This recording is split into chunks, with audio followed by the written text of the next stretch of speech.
My goodness. Talk no more, none of that shit.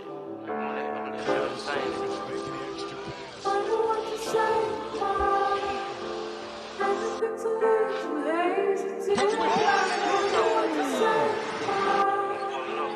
Boy Hodge, quick release. Let's go, eight. Got me started, wrist frames carded, pull up double parking, don't even pay like I'm the owner. My young niggas retarded. I heard that. Yo, what up, guys? Caleb, we're on the clock. Back again with Julian. We're back again in the studio, and we have a special guest, Kyle Road, wing from Liberty. How are we doing, Kyle? Doing great, man. Good to be on. Yeah, it's a pleasure to have you. We most recently saw you at the Portsmouth Invitational Tournament. We were, lucky enough to connect afterwards and, bring you on here. We're huge fans of your game, as people will probably figure out throughout this podcast/film breakdown. I'm not really sure if you're obviously not probably like familiar with our work, but I don't know if you saw our pod recently with Eric Dixon, but kind of we'll go through some background information for those who don't know, and then we'll get into kind of the nitty and gritty of the film and talk about your game and why we think, you're worthy of this time to talk about it as an NBA draft pick. So, Love it. yeah. I think we'll get into it. Julian, hit him with some background. Let's figure out what Kyle's about. So, dude, I was doing some deep dives. Obviously, I like to go back to front, so we're gonna start in high school. Why don't you tell me a little bit about your high school career? Because you had a pretty decorated high school career, man. You were the all-time Lexington Christian Academy leading scorer, and you were the Class A tournament MVP in 2018. So, kind of, what was your development like becoming the all-time leading scorer at LCA, and like, what do you think LCA did for your development? I mean, I can't thank LCA enough. So it was I got to go there from sixth grade on. So it's a private school right in the heart of Lexington. The cool thing about Lexington, really Kentucky high school basketball, is there's no classes. So like it's crazy, bro. Like we're like a 400 kid high school, and you play the public school across the street. It's like 2,500 kids, right? And you're in the same district. So you're fighting against the best public schools, another private school locally, just in our district. So only top two make it to the region. And my eighth grade year, actually, we had a new coach at our high school. So it was his first year, and he trusted an eighth grader to play on his varsity team, and gave me confidence from day one. So Coach Valentine's my guy. He's an amazing coach, and we had a pretty good run with some amazing talent, amazing players too. But LCA, man, it helped lay the foundation for the player I am today, and person. So it was an amazing school, amazing opportunity. So it's crazy to hear some of the career stuff you talk about, because it feels like it was yesterday. But nothing but good things. So speaking of LCA, there's one play that I found when we were doing the research. You guys did a hook and ladder play. Yeah. Do you remember that? Yeah. Coach V drew it up, special play, and it made like the news or something. It was crazy.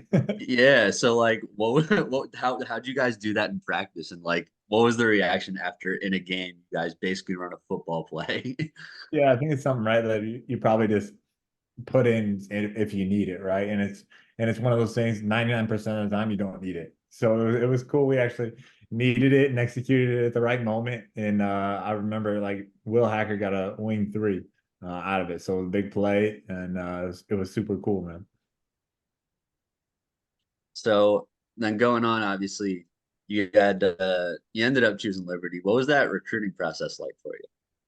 Yeah, so got a really good opportunity to play with Indiana Elite all throughout high school. So super decorated AU program. So I was fortunate enough to probably have around 20 scholarship offers to play in college, all pretty much at the mid-major level. So think like your Liberties, your Furmans, your Belmonts, like some of those mid-majors. Furman would have been tough, bro. Furman would have been tough. Jalen Slosson's that dude. Shout out Jalen Slosson.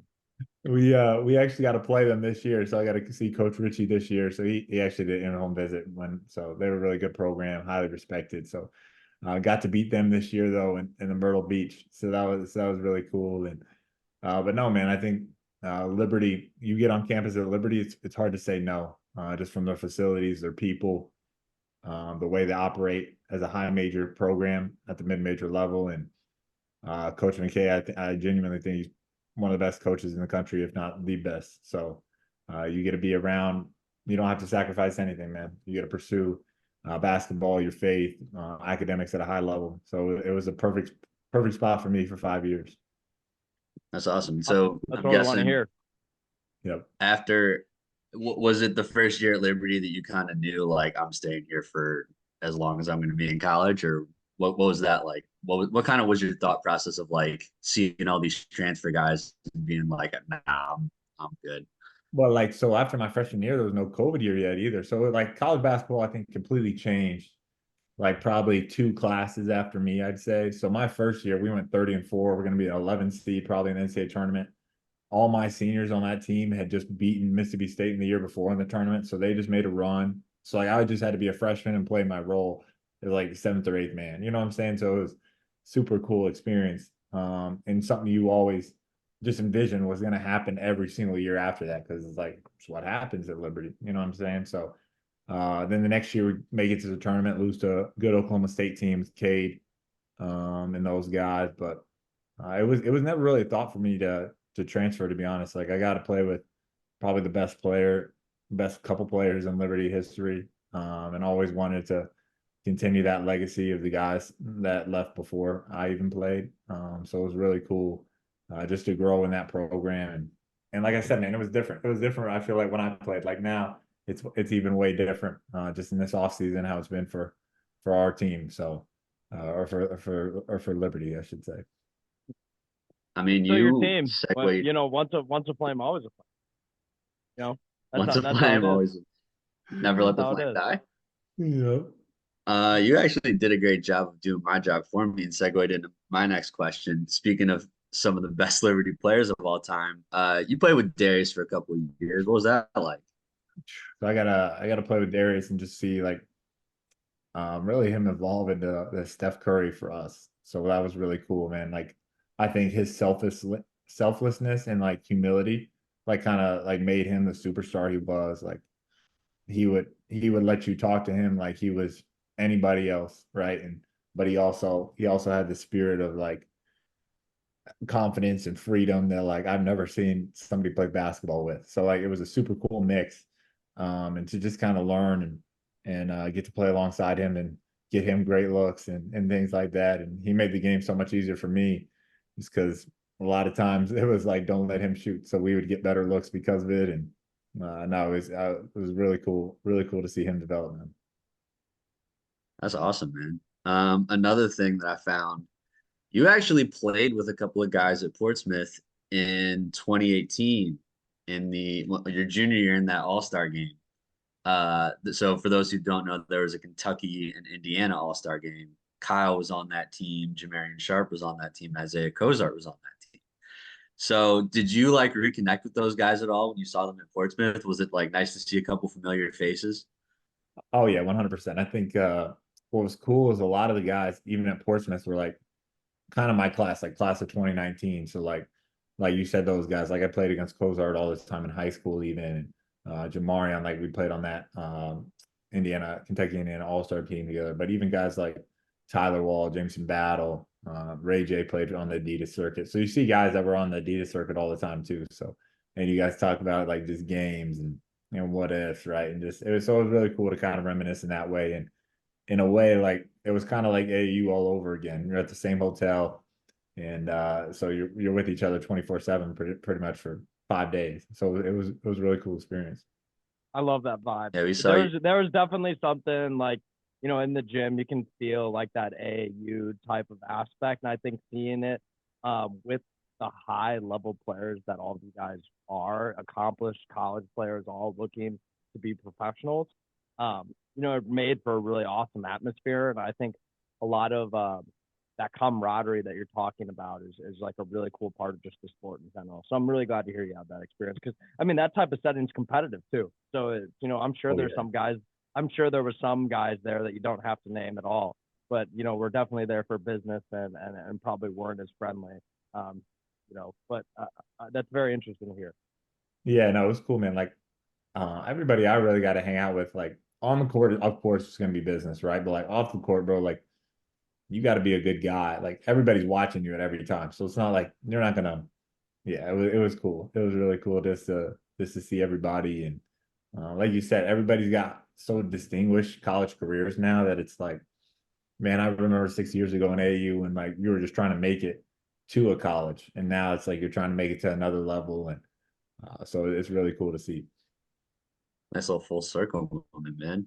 Yeah, Yeah, there's got to be some So sort of like bond with like a Portsmouth class. I'm sure you'll figure out over time, and maybe you'll have to let us know if there's yeah, some yeah, sort of for like sure, big for sure. there's some sort of Portsmouth fraternity that the basketball world isn't hearing about. Fact. so Kyle, where are you at right now in your like pre-draft process? Are you training somewhere? Are you training with other guys? What's that looking like for you right now? Yeah, Where so are right you? now, You know, where are you training, et cetera, everything. We want to know all the Like tell details. us the exact gym you're exit no. I'll send you a pin for the location after this. No, I'm actually at Hey, Liberty right I'll pull now. up and get shots up, dude. I'm not Yeah, afraid of it. I mean, I'll pull up. We can do a little shootout. We'll see what happens. It'll be good for the channel. I like it. I like it. Little Instagram live. No, it's good, bro. I'm at Liberty right now. So we got our lease here through July. So in the like I said, the facilities, the coaches, our managers are elite. So like I have everything I need right here. And then I've loved getting to train with the guys and in the off season. It's weird, right? Like they're doing their team stuff. I'm kind of more just focused on my individual stuff. We'll play pickup and things like that and hang out. But no, man, it's been a really cool process and just getting ready for some NBA workouts coming up in May and June, hopefully, and just staying ready, trying to stay in shape, and it's been great. Ready to I compete. love it, This man. is the Yeah, time, man. 100%. So I got two more for you. Sweet. One, what's your favorite memory of your career? Or give me any number of favorite memories, anywhere from 1 to 25. I don't know. Go College crazy with it. college memory, definitely playing March Madness had to be one, right? Like I think the championship game and then playing in it definitely had to be one. College career. Two, probably high school memories, winning that all A state that you mentioned in 2018. Had some really good seniors on that team, had a lot of good guys in my class as a junior class. So that was super special. It never happened in my school's history, so that was a really big deal. So something I'll never forget. So probably those two are 1A, 1B in my career for sure. Yeah, we're All, not gonna all ask you to I pick want to one make a after. note. I want to make a note. It's all about winning. Yeah. All about winning. Both of those responses are about winning, which is like what I like to hear. Yeah, BMO, man. Hey, winning always leaves the best memory. So Hmm. that's it. But like I got so many other memories too. We could talk for days just about hoops memories, but those are probably 1A, 1B that stick out, man. I love it. So on a much more serious note, Kyle, you're smiling on the pod all the time, right? Right here with us right now. Why do you me mug the camera so much, man?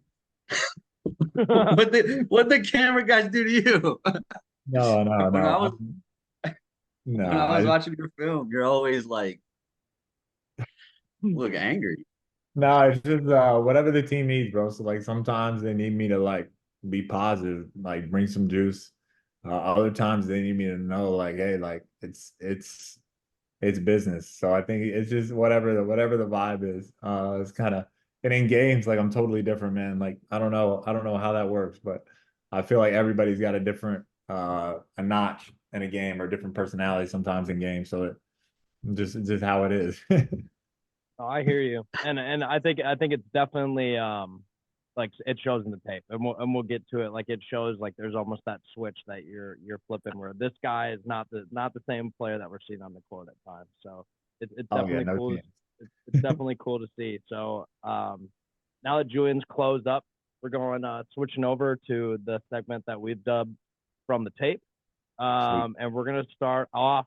I did some digging, just like Julian. You know, we love to do our research around here. And as you mentioned before, and we're gonna need like some context around this clip. It's labeled on YouTube LCA eighth grader Kyle Road versus Lexington Catholic. I'm Yeah, yeah. assuming that is Yep. 213-15. the date. We're gonna look at the tape here. We're all gonna watch it. Let's see here. What are we thinking about, you know, eighth grade Kyle Road? And what do you see from these couple clips? Like what memories are flooding back to you about some of these experiences, and then we can kind of talk about the finer details. Yeah, I think the first is that kid didn't know what he didn't know. So like you just have so much confidence. And you play with just such a, I don't even know, man. It's almost like a childlike freedom. Because like by 5 years later, like I'm a senior and I'm playing a varsity game, and it's like my mindset's totally different. My IQ thought process is totally different. Whereas like eighth grade me, that's the biggest rivalry game for our school, right? So that gym's probably sold out. You start, you had, I had like 8 or 9 seniors on that team, so like just amazing guys around me. My wife's brother was on that team. He actually tore his ACL. He's actually probably our first or second best player. So lose him, I get probably more of a bigger role because of it. But it's just that it was crazy, man. Just seeing some of those plays, and you still do some of the same stuff now, which is you just probably just do it a little cleaner, a little better. But That bounce pass looks eerily similar to something we're going to see here in a couple minutes, Kyle. So yeah. So let's talk about those two things. The footwork. Where did that start? Like what in your development? You know, for a lot of guys we were talking about previous to the pod. I mean, you know, you're 6'7", 6'8". You know, I'm not sure what you measured. Like what 6'6.5", 6 at Portsmouth. Yeah, I think right under 6'7". I think it was 6'6", 3/4 or something. Yeah. Something like that. Whatever. 6'7" in shoes. You are classified as a wing by our standards. I think your ability to shoot the ball, put the ball on the floor, puts you in that position. But you know, we're in an era of basketball that's drastically changed since 2015. I think we could all acknowledge that is the year where actually, you know, a lot of people could say everything changed. So, you know, we're seeing here the footwork was that something that you were like kind of gearing into your early basketball development to be a forward? Like you knew you're going to be taller. So give me kind of your summary on that, like your early game. No, it was crazy. So we actually started playing AU when I was 8 years old, right? So I had an amazing skills coach at a young age that I joke, but we did more fundamentals, and like those workouts were harder than like even in college, it feels like.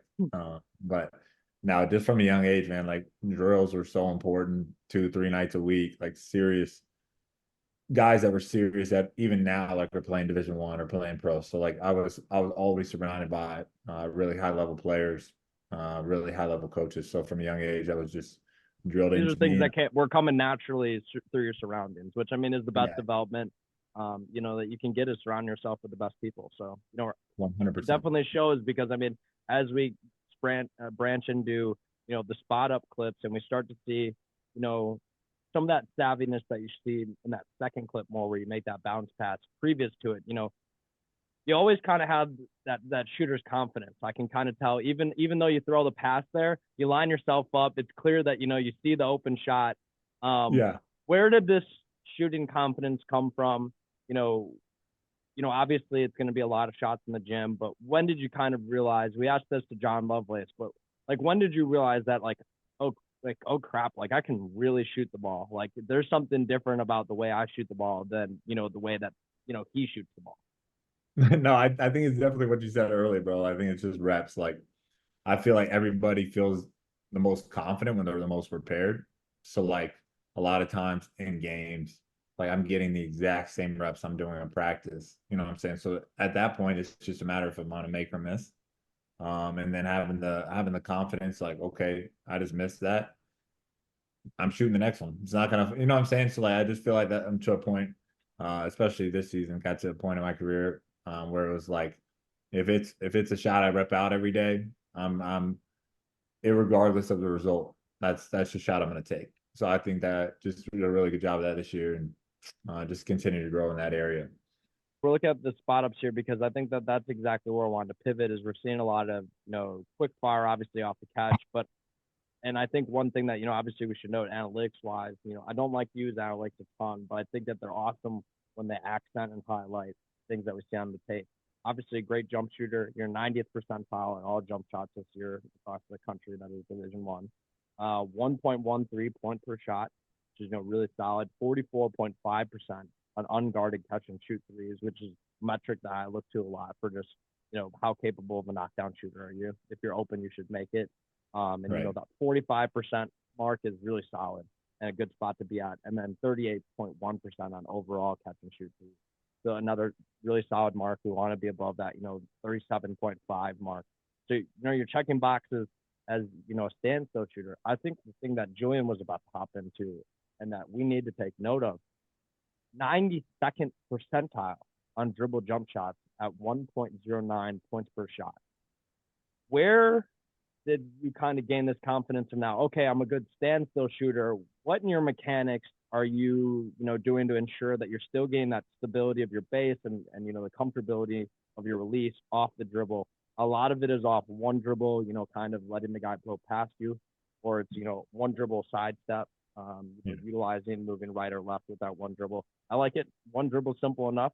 What kind of, how'd that work into your workouts, and when did that kind of spring into your game? Yeah, I think just the last couple of years, man. I think really the last 2 years, I've really worked on that daily.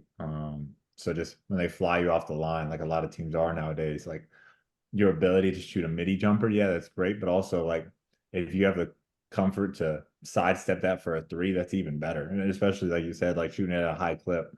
I feel like that's a great shot for me, and we'll continue to develop that too, even more at the next level, whether that's off handoffs and seek and space out, or just however that looks. Because I know they'll really try to find me off the line at the next level too. So, but no, I think it's definitely something I've added probably in the last 3 years to my game. So it really helped. It really helped. It's an underrated Another part. It's an underrated part of that, like, kind of relocation aspect of shooting. Julian, did you have something quick? You're really, really good at finding exactly the spot behind the arc to be, adjusting to make yourself visible to passes, stuff like that. And also like finishing cuts and getting out as quickly as you possibly can. How long did it take you to kind of get used to the Liberty system and like realize the spots on the floor that you were going to be open? Yeah, I think it's a really good question because you guys see the game so well. We have so many, like especially this year, we had probably two or three guys that were elite at screening on the weak side, and then also two or three playmakers. So for me, it was okay getting used to playing with those guys in practice, and also finding where I could get a flare screen to the corner if that guy's dribbling down, and I get a hammer screen on the backside or just something like that. So it was really just took reps. So coach does an unbelievable job of that in practice of getting those reps in, and those relocation threes. Like we say, finish your cut. So it's like you're not lollygagging. You didn't get the ball on your cut, so that's okay. Sprint to find space from threes. That's a point of emphasis in our system for sure. So that's really cool. Y'all notice that. 100%. I think one thing that you also do very well, and sometimes, like, it's, not necessarily a criticism, but I think it's something that you could continue to expand on as we get further into the tape here, is on some of that relocation. You are so savvy with knowing where to go in your offense. I'd almost love to see you get there faster.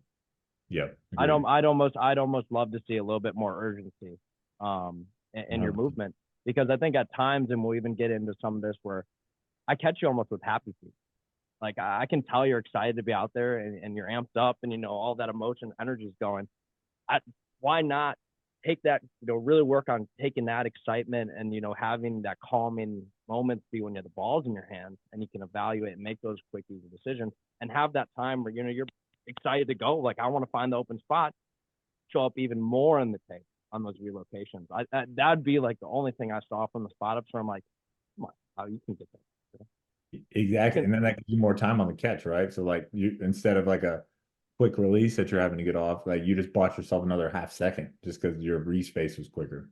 No, it's money. You're 45% on unguarded catch and shoot, Kyle. Got to get more shots. And that's the bottom line that we'll see in the transition tape, where it's like, that's where we're seeing the most of that, where I'm seeing the most of that urgency of finding the open spot as a trailer that we want to see, translate to all of your part of the game, because that's going to be something that's going to keep you on the floor.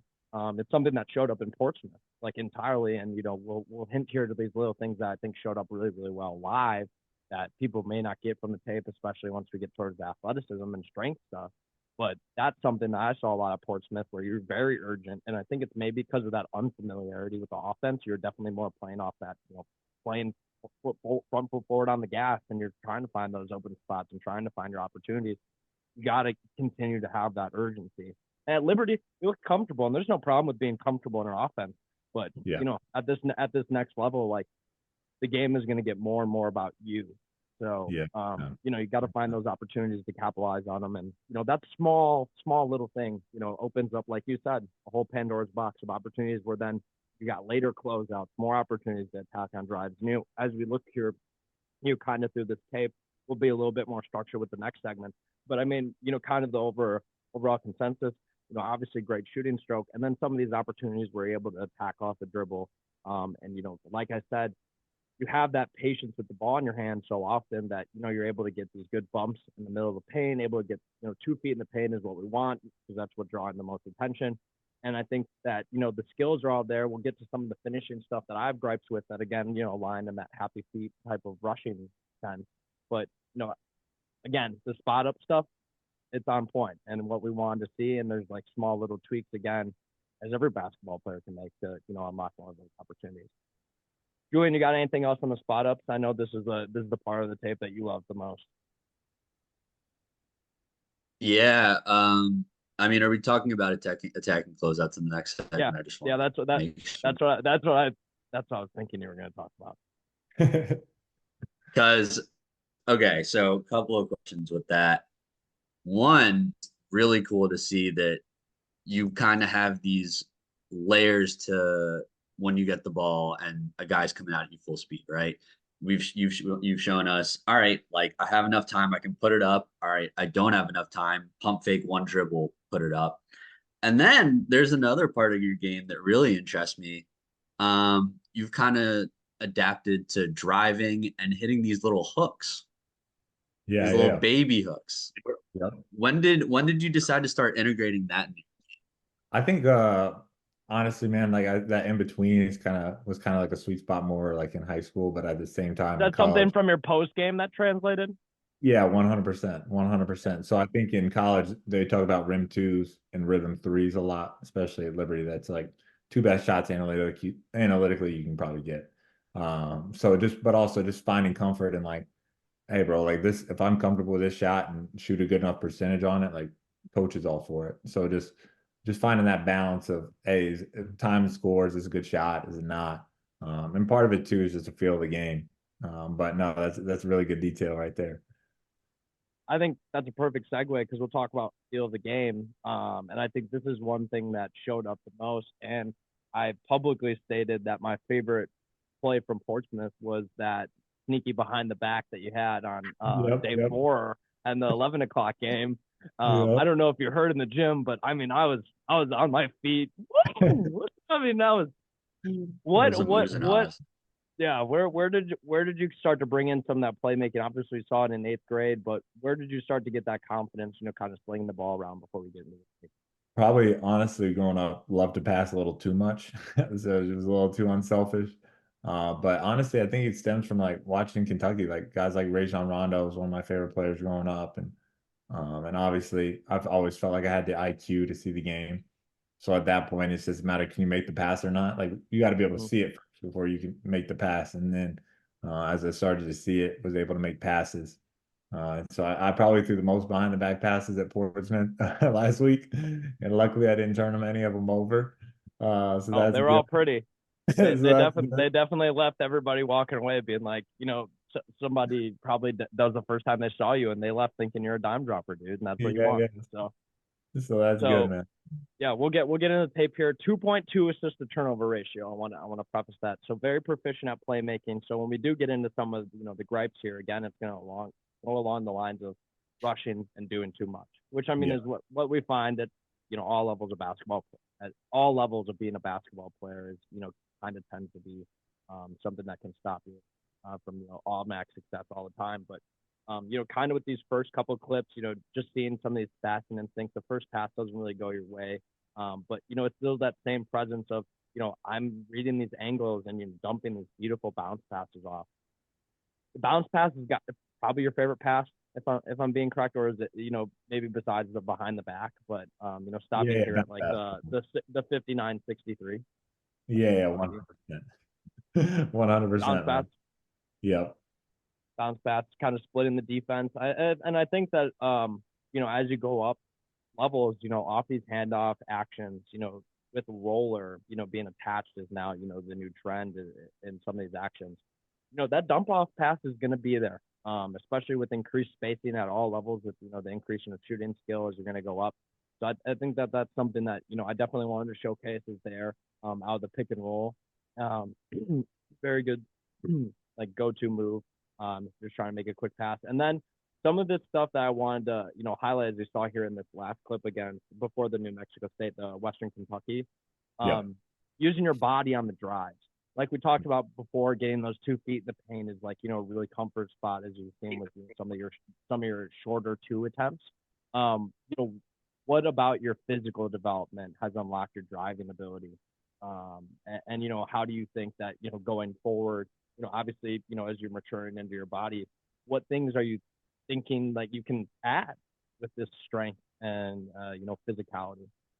Yeah, I think obviously playing off two is probably the smartest way to make great reads. And obviously sometimes I'll rush a little bit like you mentioned, but at the same time, it's because you think you can make a pass when in all honesty, you probably should just play off two and let things develop a little longer. Mm-hmm. So that's really good talk. And Liberty have had great strength coaches, Coach Hornet for the last couple of years, and Coach Henry Barrera that's now at Alabama.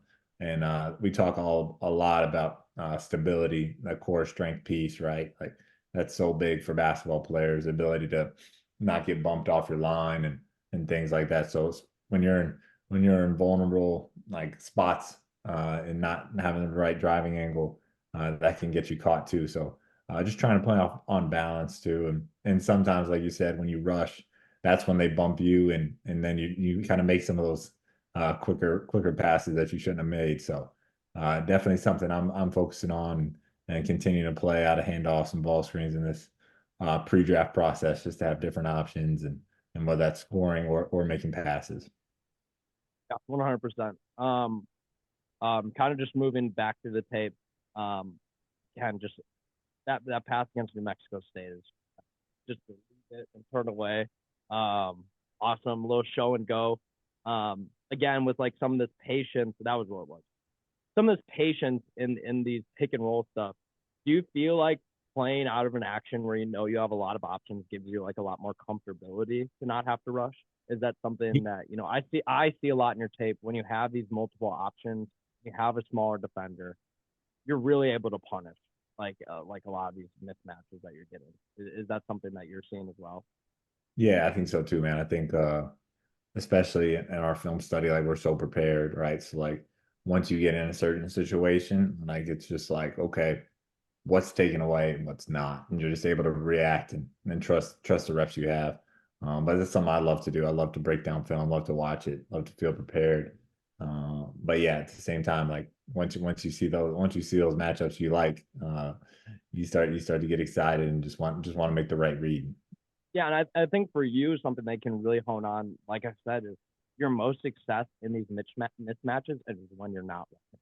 When you're taking your time, you're utilizing the strength and like you said, the stability of the work that you put in on your body get the result. And I think some of what we'll talk about later on defense is another thing where I think you can utilize some of that stuff, some of that physicality a little bit more and be the aggressor on defense physically. Where, on offense, we're starting to see these flashes of like, okay, Kyle, like you're really bulldoze that guy. Like, you're utilizing that strength to shrug off people and get to some of these finesse finishes that you've spent so much time working on. Right. Just because you're powerful doesn't mean you can't also have finesse. So it's true, a man. huge thing. So, So true. continuing to cruise through, we're here, Louisiana Tech. Isaiah Crawford was a guy that you got to see a little bit. What kind of were your takeaways from playing against him, being on the same court? He's a guy that had an awesome Portsmouth. Obviously attacking him there as a defender and finishing around. What is kind of your mindset attacking shot blockers, and especially a guy like that who's pretty prominent in your conference, well known, now in draft circles as a defensive menace. how do you go about in your preparation and packing a guy like Isaiah? And then, kind of the connotation of being like, there's a guy from your conference, you see him have all this great success. Both of those Yeah, things. 100%, man. I think you try to keep great defenders out of the action as much as possible, right? But then there's sometimes it's just like you just got to go. So obviously, Isaiah was a defensive player of the year in our conference. So when positive matchup was there and he wasn't in action, that was good for us. But at the same time, sometimes you just got to make plays That baseline or reverse yeah, finish, that's making plays. That's yeah, making plays. yeah. Bacho was pretty good too. So both Mhm. of them were at the rim for that one. That was probably one of my favorite finishes of the year. But no, man, I'd agree. I just think it's like we work on it so much too, just like trying to show the ball a little early, throw off their timing, whether that's like with decel steps or just with small eyes to the rim, fakes I'd too, just to, say, yeah. yeah, head fakes, just things like that, just to keep them guessing. So that was like a great example there. And something I need to continue to work on too at this next level is that there's shot blockers everywhere. So Mhm. making simple, subtle reads like that is huge. Especially for somebody like you, is kind of keep harping on it. We're going to get to athleticism stuff. A below the rim player. I mean, again, these things are going to have to be more and more important for you versus somebody Yeah. else, which is tough. Which is tough to hear. As a basketball player, you've gone through every level, being really successful, and now this is like the first real time where people are like, the athleticism is going to be a question. And I think your work ethic and some of the things that you're identifying in your own tape are going to outweigh some of those things in the long run. And, I want to keep like, that type of mentality with you that, you can overcome, whatever odds you need to, as long as you're seeing the work that needs to be done in the tape, which, we're definitely 100%. getting into. Again, we're seeing like this patience and purposefulness from a lot of those plays at the end where we're stringing together a lot of these good plays where it's just you can tell that you're reading and reacting out there, not necessarily getting all amped up and sitting there with the ball. And we'll talk about some of those stuff.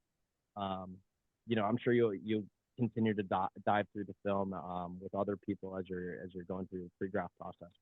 But there's definitely more good than bad with a lot of the decision making stuff, which is a good place to be in as a senior. I mean, I'm sure. I didn't really look at many of the numbers, advanced metric wise, early. But what were kind of the adjustments that you felt you had to make? Adjusting the speed of the game. Maybe there's a specific read that you learned that just was a mistake every time that you were making. What are kind of some of those playmaking learning curves that you've had to come upon as you go through college? Yeah, I think at Liberty, my freshman year, we probably turned the ball over the least amount in the country. So any turnover was probably a bad turnover, especially as a freshman. So I think that's just kind of what you learn early on, man. Hey, the value of each possession is so important in college because the margins are so small. So and you don't score if you turn the ball over. So that's a bad recipe. But no, I think early on you play with so many great players too, and assists come a little bit easier when you got Darius McGee and some of those guys too. So all you really need to do is Get the get ball a out of your hand. yeah, get them the ball where they're comfortable, and you might get an assist for it. But no, man, I think just like you said, like as you become a senior, and even in your later years, you see the game such like almost a slower pace. It feels like, or you just like, oh, I've seen this situation before, and you just, boom, it's second nature versus like you're really having to try. So that's where I feel like my game probably grew the most in college. The game kind of slowed down, and I was able to see it at a really high level, even from early on. I felt like, but even a higher level as I became older in the system. 100%. Now we get kind of this tape's kind of hectic. It's a lot of different stuff, and but I tried to piece it together so we can kind of stop and start here pretty effectively. But we're I gonna like start it. here. Kyle, you didn't have any dunks this year, but I was able to find your 3 dunks that you had at Liberty in your career.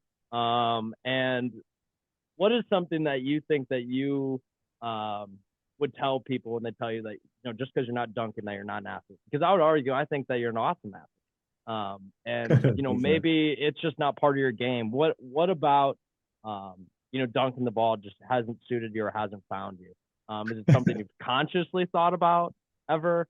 I'm just curious. Like it's just something I noticed. I was He's like, wow. I mean, for somebody that I saw throw down a pretty nasty couple dunks and warm ups, I'm surprised that there's so few of these out there. he's Yeah, basically saying dunk the ball more. yeah, no, I feel that. I feel that. Honestly, We'll bro, see. like, We'll see in the transition finishing clips, and we'll talk about it. Could Kyle have dunked the ball here or not, or could he have yeah, tried I to love finish over somebody at least? probably, dude. Like, honestly, once you get into games, like, you're just trying to score. So, like, I've never really been like the highlight guy, like, oh, I need this for my Instagram dunk. You know what I'm saying? Like, that's never really been me. But at the same time, like, I do know, like, obviously that's a part of the game, and I need I to. cut a couple. I cut a couple like I can't lie to you. I cut a couple layups on fast breaks that were like. Oh, I I was like, know. dude, like there was You a gotta couple. feel There was bad. one or two blown layups. That was like this could have easily been erased with a dunk.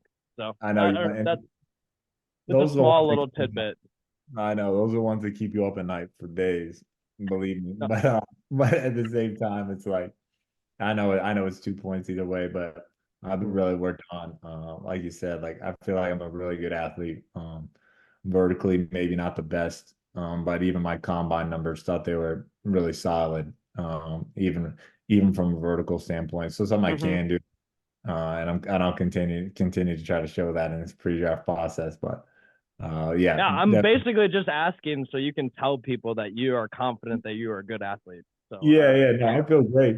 I thought the whole week, man, like from the combine to the games, like never felt like I was out of place. Always felt like what I did, from an athletic standpoint, from a basketball standpoint, was with the best. So because I mean that's what people are gonna say is CUSA. You're not you probably didn't see many NBA level athletes every year, but I would argue the Portsmouth, like you said, I think you demonstrated very well at Portsmouth how much better of a mover you are than a lot of these guys that I think people, if they take their tape and put it next to yours and people ask like who's the better athlete, they're picking the other guy. But I think you definitely showed out and showed off some of the athleticism that's going to sneak up on people.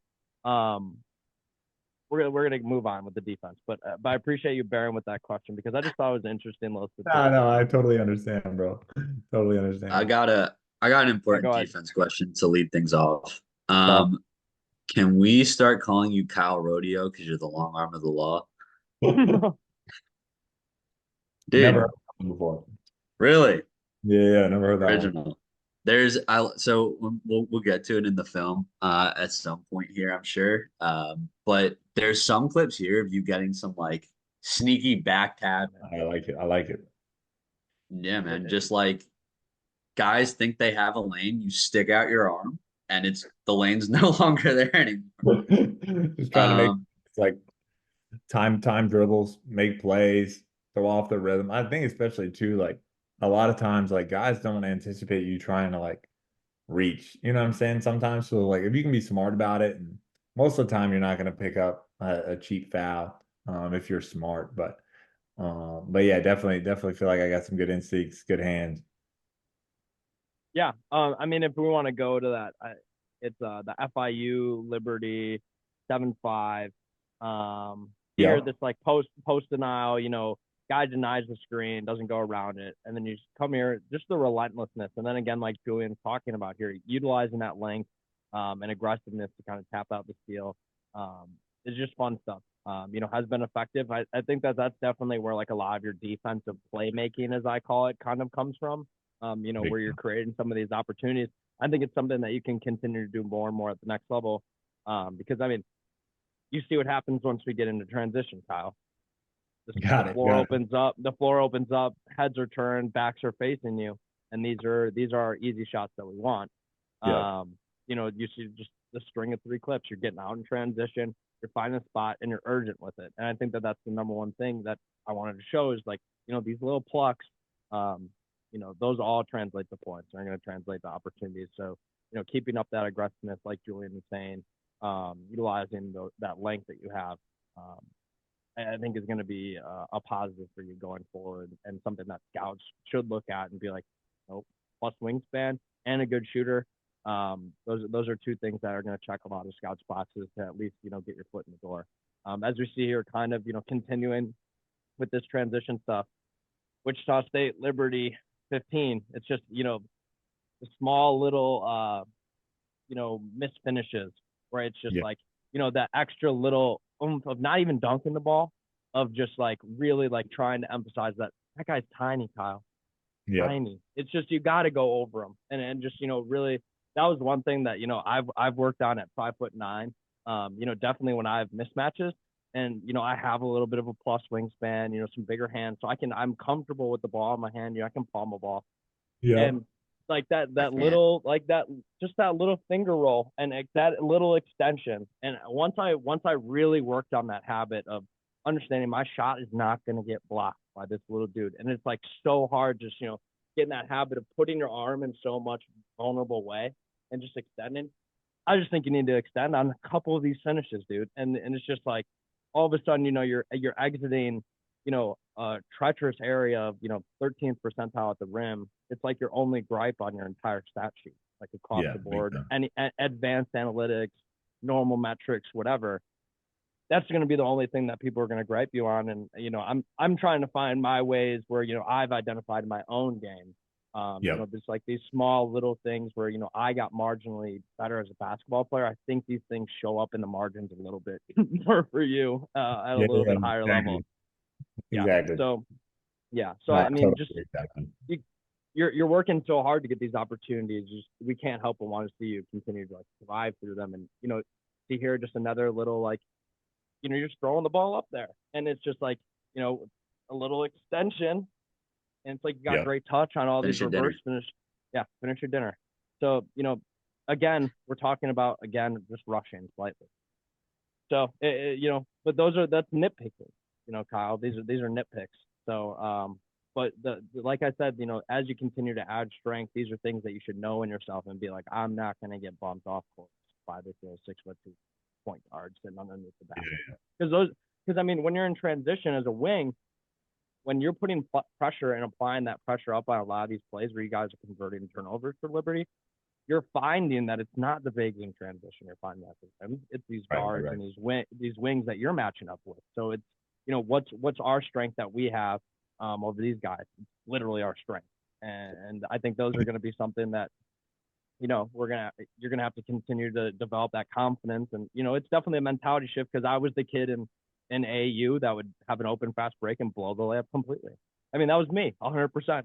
And it took that adjustment of like, I really have to just like lock in and finish this and finish through whatever contact is there. And, it's obviously much different level of basketball, but, just like the smallest thing. And it's like, Kyle, like, oh, just the statistical profile would be so much better if that wasn't there. But, that's nitpick. And again, like we've been talking about this whole time, these are nuances to your game that can always be added and adapted. And it's not like you can't finish the basketball. It's just you should be way better at finishing than you are, especially statistically. And it's going to be something that turns a lot of people off. Because again, see here, like, you're attacking strong to the hoop, and it's like even when it doesn't convert, you're still right there. You're not diving out in the play. Then you can go back up and get your own rebound. Get positioning. We're looking a little bit here at the offensive rebounding clip. Box out is mindset. Where did you kind of, again, locking in, being probably a forward growing up in early basketball, rebound has just always been a thing that you're committed to doing, and it's going to be there the whole time, clearly. Yeah, exactly, man. I think just from a young age, like maybe not the best like vertical athlete that we talked about. So like boxing out was a great way to kind of negate some of that. And obviously this year probably had to guard fours and fives pretty much the whole season. So really had to do it a lot this year, and just to try to help our guys. And a lot of times it was just so my guy wouldn't get it right. So just kind of that selfless act of boxing out and being physical. And I think that translates to the next level when you get switched onto a big guy, and you got to just make sure he doesn't get it that possession. So I think that's really cool note that you had.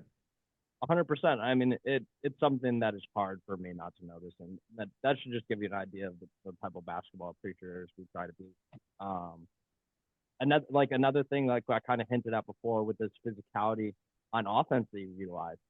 Again, we're utilizing the physicality so frequently here in these box outs, and then when we get to some of these clips on defense against isolations in particular, just a little flat-footed. And again, like we were saying on offense, well, we want to be the one initiating contact because it initiates good results for you. The other people they're gonna have the same mindset attacking you. So it's like then as a defender, like I have to know, like once they get that foot in the paint and they see me standing there, they're gonna try and bump me. So why not apply that pressure further? And I know that, the foot speed is definitely going to be something that, teams are going to talk about with you is like, how we're going to get quicker, whatsoever.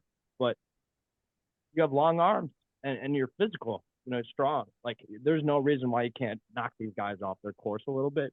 And then I think some of it is just going to be about defensive stance. Let's get a little bit lower, Kyle. Like some of these possessions we're caught a little flat-footed, and that's fine. Again, nitpicks.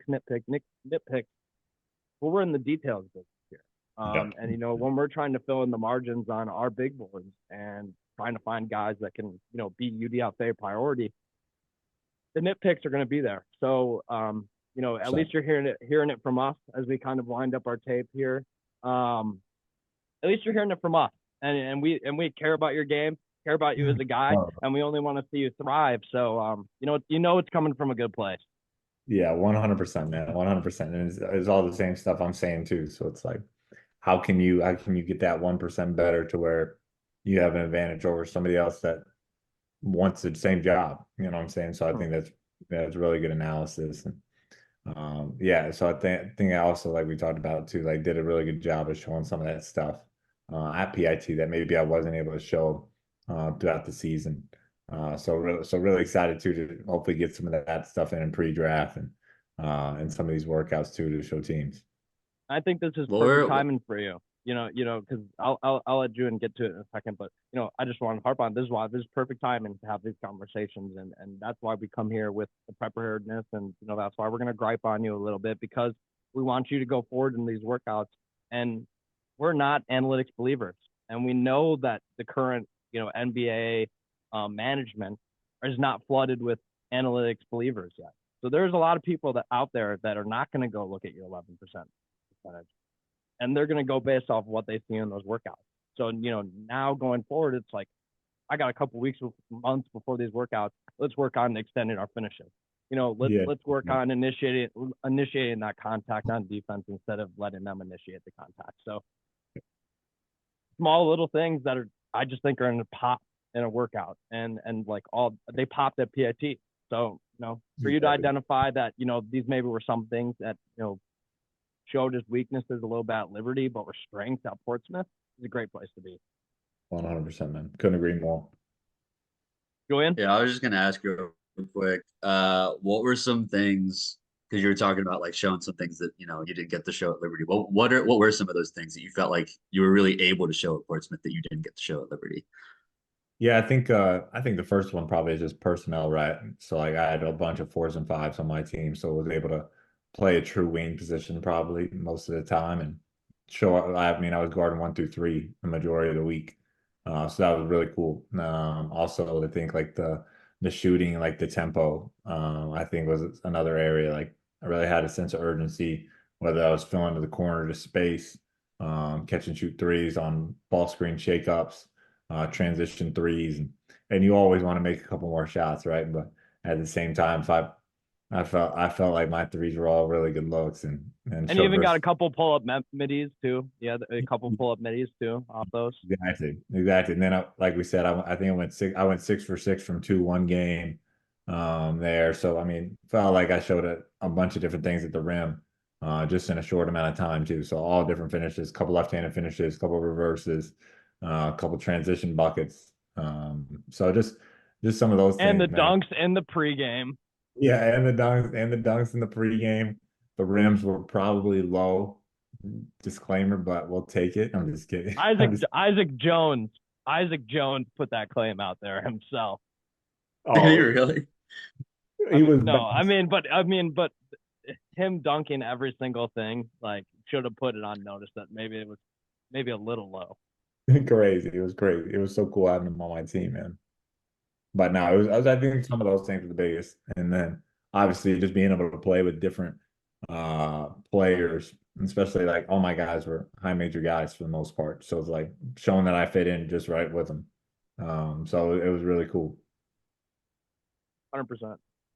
100%. We got one final question, and this is a really serious one, and I think a lot of people, look at it and it might like hold a lot of weight in draft conversation. Fate of the universe on the line. End of the game, score is tied. Who taking the last shot? Stephen Curry or Andre? Of everyone on Golden State, open shot, fate of the universe on the line, or the Martians have the death beam pointed at Earth, you better hit it. I want Iguodala. That's the question. Yeah. Steph. Wait, have you why not have- seen Have you not- have you not seen the Max Kellerman? Have you never Kellerman seen the clip? Max Kellerman clip? No. You guys need to put that clip on. Oh No, no! it's gonna cut. It's gonna cut to that clip. It's gonna cut to the clip. Oh, that's beautiful. Oh my Oh, god. you got it. Oh, I'm about that's to- beautiful. I'm about to Google this right now. Max Kellerman's on First Take. And this is falling. Let's close the podcast and we'll talk about this after. I'll edit all this out. Blah blah blah blah blah. Steph, okay. We'll show the clip and then ha ha ha, great answer. And then closing, Kyle. This is Kyle Road, and you're off the clock.